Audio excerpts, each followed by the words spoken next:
시험에 들지 않게 일어나 기도하라는 이 부탁은 우리에게 얼마나 소중한 말씀인지 모르겠습니다. 또한 예수님의 기도 가운데 이러한 기도를 하셨습니다. 내가 저희를 위하여 비옵나니 내가 비옵는 것은 세상을 위함이 아니요 내게 주신 자들을 위함이니이다. 저희는 아버지의 것이로소이다. 내가 비옵는 것은 저희를 세상에서 데려가시기를 위함이 아니요 오직 악에 빠지지 않게 보존하시기를 위함이니이다.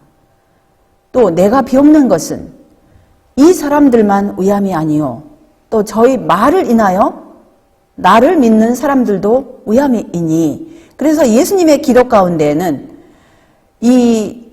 우리들도 다 이 기도 가운데 지금 포함이 되어 있어요. 그래서 우리가 악에 빠지지 않도록 이 세상에 사는 동안에 죄악에 빠지지 않도록 그것을 놓고 기도하셨고 또 이 주님의 이 진리의 말씀으로 인해서 계속하여 믿는 사람들이 주님께서 이렇게 기도하신 대로 계속하여 악에 빠지지 않도록 이렇게 기도하신 내용을 우리가 늘 기억해야 할 것입니다. 또한 이러므로 너희는 장차올 이 모든 일을 능히 피하고 인자 앞에 서도록 항상 기도하며 깨어있으라 하시니라. 이거 이제 주님의 재림의 장면을 놓고 말씀하실 때 항상 깨어있어 기도하라고 이렇게 하신 부탁이세요. 그리고 사도 바울 역시 쉬지 말고 기도하라고 하셨어요. 특별히 아침 저녁으로 우리가 홀로 있든 가족끼리든 있는 사람끼리 조성 예배를 드려야 하지만 하루 종일 사실 우리가 깨어있어 기도하지 않으면 한순간에 또 우리 시선이 이 세상에 빠지든지 자기 또한 제약에 빠지든지 죄에 빠질 수 있는 그런 위험성이 늘 있기 때문에 우리는 우리 육신의 이 코에 호흡이 있는 동안 이렇게 쉬지 말고 기도하라는 이 말씀을 늘 기억하고 그렇게 순종해야 할 것입니다. 그런데 주님께서 붙이시지 않은 다른 불에 대해서 레위기 10장 1절에 이런 말씀이 있어요. 아론의 아들 나답과 아비후가 각기 향로를 가져다가 여호와의 명하시지 않은 다른 불을 담아 여호와 앞에 분향하였더니. 그 다음에 민수기 26장 61절을 보시면 나답과 아비후는 다른 불을 여호와 앞에 들이다가 죽었더라. 그래서 주님께서 친히 붙이신 불이 있는가 하면, 신성한 불이 있는가 하면, 거룩한 불이 있는가 하면 그렇지 않고 사람이 붙인 불이 있습니다. 여기 영문 교회지남 이런 말씀이 있어요. 제사직의 신성한 직무를 수행하는 아론의 아들들인 나답과 아비후는 그들의 일상 습관대로 포도주를 마음껏 마시고서 여호와 앞에 봉사하러 들어갔다. 주님 앞에 분향하는 제사장들은 밤낮으로 타고 있는 꺼지지 않는 불, 즉 하나님께서 친히 붙이신 불을 사용하도록 되어 있었다. 하나님께서는 그분을 섬기는 모든 행사를 어떻게 집행할 것이며 또한 그분의 신성한 예배에 관련된 모든 일은 그분의 거룩한 품성에 일치해야 한다는 분명한 지시를 주셨다. 그분의 거룩한 예배에 관하여 주신 분명한 지시에 조금이라도 어긋나는 것은 죽음의 벌을 받아야 했다. 사실 이 말씀을 우리가 깊이 명상하면 우리가 얼마나 부족한지를 깨달을 수가 있습니다. 우리의 생각, 우리의 감정, 우리의 말, 우리의 행동, 우리의 의복, 우리의 태도, 우리의 모든 것들이 얼마나 우리의 그 일상생활이 하나님의 그 거룩하신 하나님 앞에 나올 때 얼마나 우리가 두려움과 떨림으로 나아야 할지를 사실은 하나님 앞에 봉사하시는 천사들의 그러한 태도를 볼 때 참으로 우리 죄 지은 인류는 너무나 무감각이 돼버린, 어떤 면으로 그 죄의 문둥병에 너무 걸려서 감각이 없어지지 않았나 싶은 그러한 생각도 들기도 합니다. 왜냐하면 너무 이렇게 그 문둥병이 심하면 감각이 없어져서 떨어져 나가도 아프지 않다고 그래요. 우리 인류가 하나님 앞에 나올 때 일상생활에서 뿐만 아니라 특별히 이러한 신성한 예배에 관련돼서 나올 때 우리의 모든 것들, 우리의 모든 전 존재가 얼마나 부족하고 죄악으로 더럽혀졌는지, 주님의 성령의 그 안약을 바를 때만이, 우리가 그분의 신성을 볼 때만이 우리가 얼마나 불결한 것을 깨닫고 회개를 할 것입니다. 계속하여 아론의 아들들은 하나님께서 간합하시지 않은 보통 불을 취하였고, 하나님 앞에 다른 불을 드림으로써 무한하신 하나님을 모욕하였다. 하나님께서는 그들이 하나님의 분명한 지시를 전적으로 도외시하였기 때문에 그들을 불로 소멸시키셨다. 그들의 행위는 가인의 제사와 같았다. 그래서 하나님께서 친히 주신 그 거룩한 불이 아닌 그 자기의 생각대로 멋대로 하고 싶은 대로 하였을 때 이러한 무서운 행위, 하나님을 모욕하는 그러한 행위 때문에 하나님의 존전에서 그들은 죽임을 당하였습니다. 얼마나 우리가 이런 말씀을 마음에 새기면서 우리의 일상생활 가운데 또 우리가 하나님 앞에 나올 때마다 어떠한 자세와 어떠한 태도로 어떠한 영으로 나와야 할지 우리가 깨달을 수 있습니다. 정신력의 건강한 활동을 방해하도록 먹고 마시는 것은 무엇이든지 하나님께서 무거운 죄로 보신다. 거룩한 사물을 취급하고 항상 백성들의 모범이 되어서 그들을 합당하게 가르쳐야 할 입장에 있는 사람들의 경우에는 특별히 더욱 그렇다. 그래서 우리의 정신력의 건강을 방해하는 여기서는 이제 먹고 마시는 것이라고 했는데 우리가 그 원칙으로 볼 것 같으면 모든 것을 다 포함하는 거죠. 우리의 일상생활 모든 것들이 우리의 정신력의 건강을 방해해서 선과 악을 구분하지 못하고 거룩하고 속된 것을 구분하지 못하는 이런 것은 무거운 죄라고 하셨습니다. 또한 다른 불이 어디에 나오냐면 어떤 사건에 어떠한 향로를 취하였는지 기억하십니까? 민수기 16장 18절에 보시면 그들이 각기 향로를 취하여 불을 담고 향을 그 위에 두고 모세와 아론으로 더불어 회막문에 서니라. 이게 누구죠? 고라와 다단, 아비람 그들에게 합한 사람들이었습니다. 이때 얼마나 많은 사람들이 그때 죽임을 당하였는지요. 여기 이런 말씀이 있어요. 하나님께 간합될 만한 봉사를 하기 위하여는 우리는 거듭나야만 한다. 하나님의 영에 반대되는 우리의 선천적 기질은 버려야만 한다. 우리는 그리스도 예수 안에서 새로운 남녀들로 만들어져야만 한다. 우리의 재생되지 않은 예전의 삶은 사랑과 신뢰와 자원하여 순종코자 하는 마음으로 가득 찬 새 삶에게 자리를 내주어야만 한다. 그래서 우리가 아무리 열심히 있다 할지라도, 아무리 우리가 하나님 앞에 열심으로 나온다 할지라도 하나님께 간합될 만한 봉사를 하려면 거듭나야 함을 여기서 분명히 말씀하십니다.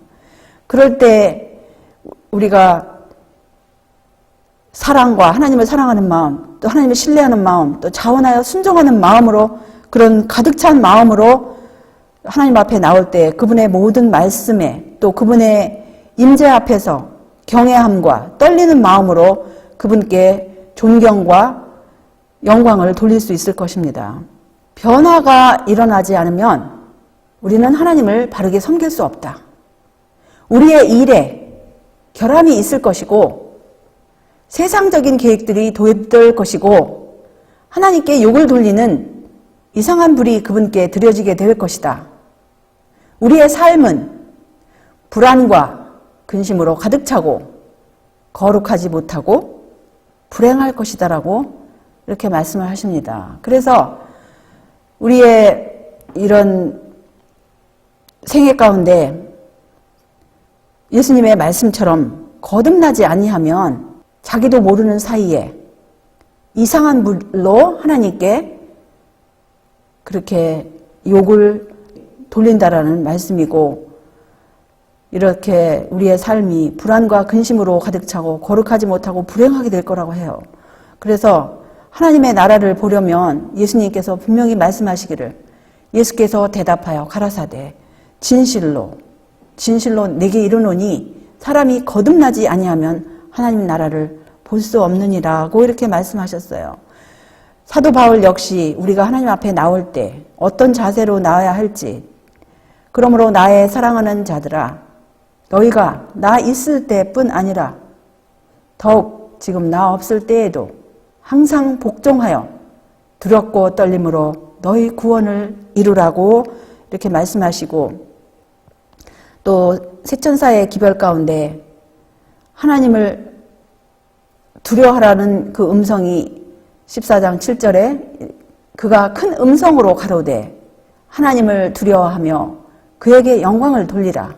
이는 그의 심판하실 시간이 이르렀음이니 하늘과 땅과 바다와 물들의 근원을 만드신 이를 경배하라고 이렇게 말씀을 하십니다. 그래서 하나님 앞에 나올 때 우리 주님의 영을 받지 아니하면, 또 주님의 말씀대로 우리가 나오지 않을 때 우리는 알게 모르게 우리 하나님의 임재 앞에서 우리가 범할 수 있는 그런 것을 면하기 위해서는 정말 우리가 깨어 있어야 할 그런 필요성, 그리고 두려움과 떨림으로 내 자신을 의지하지 아니하고 두려움과 떨림으로 말씀을 의지하고 계속하여 주님의 성령을 받음으로 이 마지막 때에 씻음을 받고 주님께 사용함을 받을 수 있도록 우리 모두가 매일 그러한 자세로 쉬지 말고 기도하는 그러한 삶을 사시기를 우리가 바라면서 여기서 말씀을 줄이겠습니다.